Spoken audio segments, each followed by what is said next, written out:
At the start of this recording, I don't know yet if this is going to be an opinions video or if this is going to be a developer journal, because it's a little bit of both. So I'll probably mark it as an opinions video because those get views. So I've been working on Code World, my RPG, the RPG that is supposed to be for me. Like, it's the kind of game that I want to play.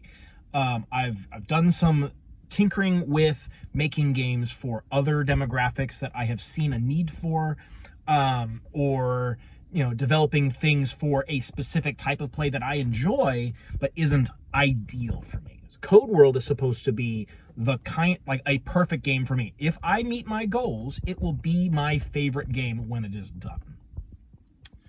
I've recently had to do a reset on it, sort of like pulling back a lot of work that I had been doing because I realized I had been moving in the wrong direction and that the product that I was making is not going to be what I want it to be in the end, right? And it basically comes down to complication creep. Like, it's complexity creep, this building up of crunch in order to create gameplay representation for all the different things that I kind of want in the game. But the way that I was going about it was going to end up making the game quite complicated, still not super crunchy as far as RPGs go, but more crunchy than I want it to be. I want this game to be more on the narrative side than I was going. And you know what made me think of this? Of all things, it was K-pop Demon Hunters. My sister insisted that we watch it, so we watched it, and I'm sitting there watching this movie going like, these are cool action scenes. These are good action scenes. These are scenes kind of like what I want to happen in my game. My game can't do that. It really struck a chord with me, like this completely out of left field movie that I frankly wasn't all that interested in, but my sister made the recommendation and she's kind of been on the money as far as things that I would enjoy in the past, so yeah, we'll watch it.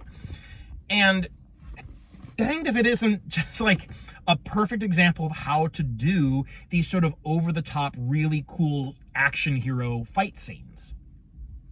And I realized that Code World couldn't really handle the narrative flow of a fight scene like this. It was much too plodding and rigid in terms of turn order. Well, not turn order per se, but like, okay, here's a turn, here's the list of things you can do, instead of being very open and flexible with regards to how the characters are going to interact with the scene. And a lot of these scenes are beat the bad guys, but it is framed in such a way that even as you beat the bad guys, because the bad guys are never really a threat to the demon hunters, the demons in this setting are very weak relative to the protagonists. So it really is, it's like fly swatting, right?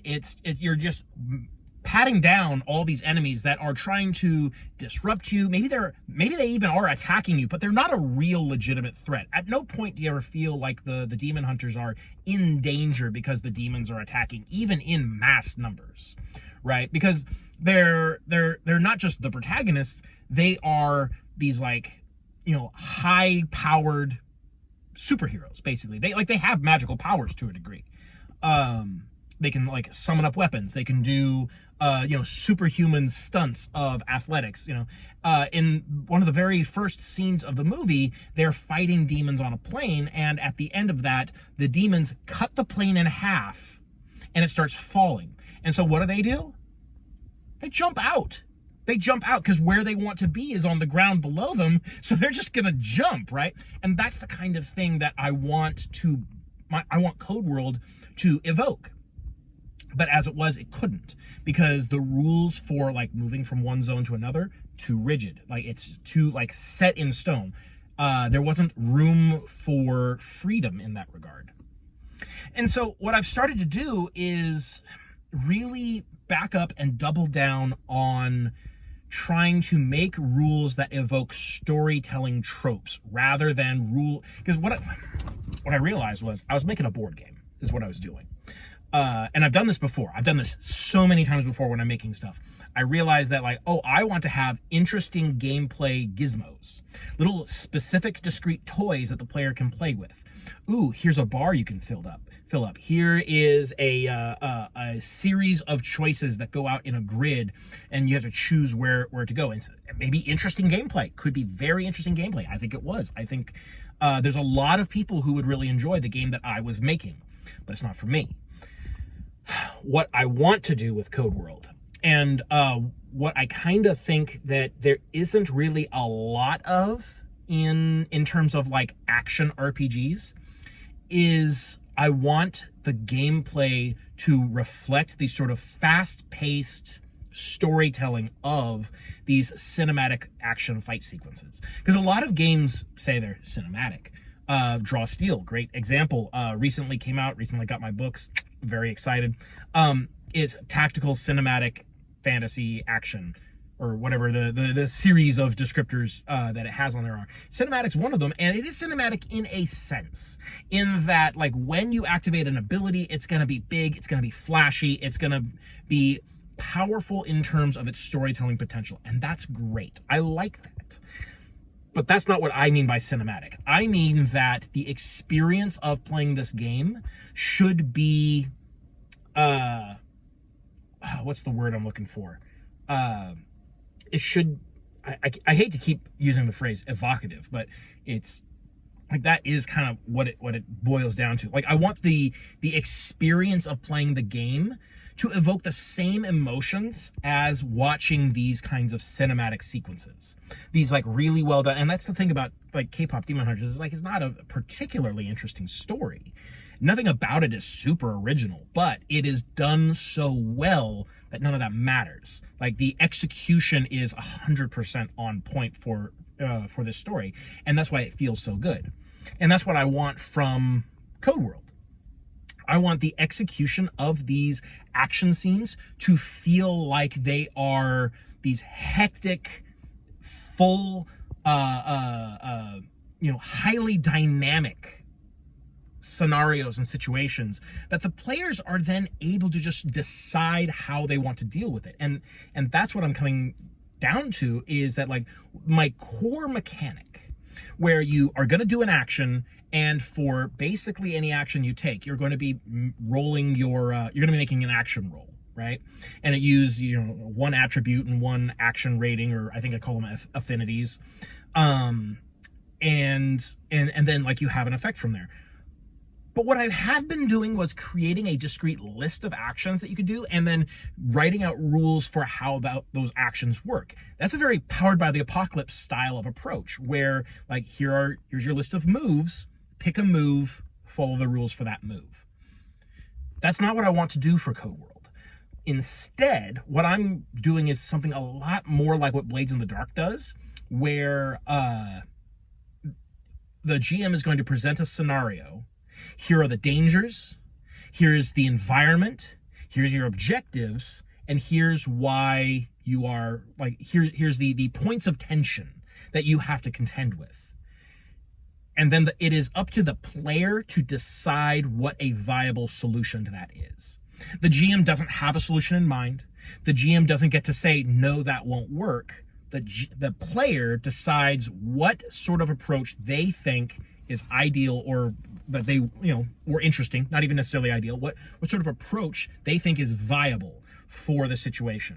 And that will determine what sort of role they make. And then all I have to do as a designer is create a framework of examples for what a single action can accomplish based on the results. And then you make the roll and you follow that framework, right? And then the story moves on, and the situation develops, and more complications arise, et cetera, more dangers.